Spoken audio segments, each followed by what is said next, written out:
করার জন্য, যেটা আল্লাহ তাআলা সূরা জারিয়াতের মধ্যে স্পষ্ট করেছেন, ওমা খালাকতুল জিন্না ওয়াল ইনসা ইল্লা লিয়াবুদুন। আমি মানুষ এবং জিনকে শুধু আমার ইবাদত করার জন্য পৃথিবীতে পাঠিয়েছি। বলেন, ইবাদত যার চলবে, আনুগত্য কি তার চলবে। এই পৃথিবীতে ইবাদত যার চলবে, আনুগত্য কার চলবে? বলেন, তারই চলবে। কারণ তিনি আপনার পালনকর্তা, তিনি আপনার সৃষ্টিকর্তা। সম্মানিত উপস্থিতি, তো আপনার রবের আনুগত্য যদি আপনাকে করতে হয়, তাহলে আপনার রব আপনাকে বলতেছেন, কি বলতেছেন? মুহাম্মদ সাল্লাল্লাহু আলাইহি ওয়াসাল্লামকে ইন্ডিকেট করা, আর উদ্দেশ্য সারা পৃথিবীর মানুষকে, যেটা আমি আমার আয়াতে কারিমার মধ্যে পড়েছি, কুল হাল ইয়াস্তাউযিল লাযীনা ইয়া'লামুনা ওয়াল লাযীনা লা ইয়া'লামুন। আল্লাহ তাআলা মুহাম্মদ সাল্লাল্লাহু আলাইহি ওয়াসাল্লামকে জিজ্ঞাসা করলেন, মুহাম্মদ, আপনি আমার প্রেরিত রাসূল এবং মনোনীত বান্দা, আপনি বলুন যে যারা জানে এবং যারা জানে না তারা কি সমান? কখনোই সমান না। যারা জানে আর যারা জানে না তারা কখনোই কি না? বলেন, সমান না। বলেন, পৃথিবীতে সব থেকে সম্মানিত কে? যার কাছে ওহির জ্ঞান আছে। বলেন, যার কাছে কিসের জ্ঞান আছে? ওহির জ্ঞান আছে। আচ্ছা বলুন তো, ওহির জ্ঞানটা কি? যেটা এখানে তালেবানি আলেমরা শিখতে এসেছে, তলবে আলেমরা শিখতে এসেছে। আমি এ কথাটাও বলেছিলাম যে যার কাছে ওহির জ্ঞান আছে তাকে আলেম বলা হয়। যার কাছে ওহির জ্ঞান আছে, মানে কোরআন এবং সুন্নাহর জ্ঞান আছে, তাকে কি বলা হয়? আলেম বলা হয়। আর যার কাছে কোরআন এবং হাদিসের জ্ঞান কিংবা ওহির জ্ঞান নেই, তাকে সে ইবাদত করতেছে, তাকে আবেদ বলা হয়। তাকে কি বলা হয়? আবেদ বলা হয়। তো আপনারা এখানে যারা আছেন, সম্মানিত উপস্থিতি এবং বিশেষ মেহমান, আপনারা এখানে কিন্তু কেউ আলেম না। তার বলে কি আপনারা এই মাহফিলে আসতে বন্ধ হবেন? না, আপনারা এখানে এসেছেন কিসের ভিত্তিতে? এই মাদ্রাসার প্রতি মহব্বত রেখে, কোরআনের প্রতি ভালোবাসা রেখে। আর আমি বিশ্বাস করি এই ভালোবাসার জায়গাটা থেকেই আল্লাহ তাআলা চাহে তো ইনশাআল্লাহ কিয়ামতের ময়দানে আপনাদেরকে নাজাত দিবেন ইনশাআল্লাহ, যেহেতু আপনারা সবাই নাজাত পেতে চান। তো যারা জানে আর যারা জানে না তারা কখনোই কি নয়? সমান নয়। আচ্ছা, এই মাদ্রাসাগুলোতে কি করা হয়? জানানো হয়। কিসের জ্ঞান জানানো হয়?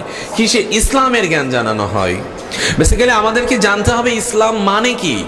ইসলাম মানে হচ্ছে আনুগত্য করা। আপনি মনে করতেছেন ইসলাম মানে নামাজ পড়া, রোজা রাখা, হজ করা, যাকাত দেওয়া। নো, এটা ইসলাম নয়। ইসলাম মানে আনুগত্য করা। ইসলামের আর একটা অর্থ আছে, সেটা হচ্ছে সত্যবাদী এবং ন্যায়পরায়ণতা হওয়া। ইসলামের আর একটা অর্থ কি বলেন? সত্যবাদী এবং ন্যায়পরায়ণতা হওয়া। আচ্ছা, আপনারা দেখতেছেন রিসেন্টলি বাইতুল মুকাররমের মতো জায়গাতে মারামারি হচ্ছে। এখানে মারামারি কারা করতেছে? হ্যাঁ, সাদ এবং জুবায়ের পন্থী করলো। এবং এর পূর্বে জাতীয় মসজিদের খতিব নিয়োগ দিয়ে যারা মারামারি করলো, দুই পক্ষই কিন্তু আলিম উলামা ছিল। এরা কিন্তু আপনাদের থেকে, সাধারণ মানুষের থেকে, বা আমরাও যেহেতু আলিম, তো এরা কিন্তু ইসলাম অনেক বেশি বুঝে। মানে ইসলাম মানে ওনারা কি বুঝলো? শুধু কি সালাত আদায় করা? শুধু কি নামাজ আদায় করলেই কি ইসলামের আনুগত্য হয়ে যাচ্ছে? নো। রোজা রাখলেই হয়ে যাচ্ছে না, যাকাত দিলে হচ্ছে না।